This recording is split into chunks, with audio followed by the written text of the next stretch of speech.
અમે આવ્યા છીએ ભદ્રેશ્વર સ્મશાન મહાદેવના મંદિરે. તો અહીંના તમે નજારો જોઈ શકો છો. એકદમ કુદરતી વાતાવરણ છે. કોયલની કલબલાટ સાથે ખૂબ જ આનંદ આવે છે. Thank you.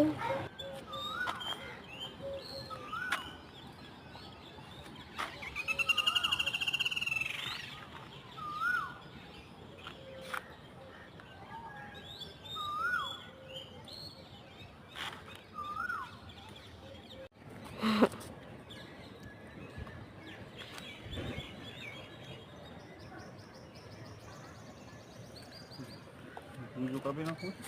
કાપી નાખો.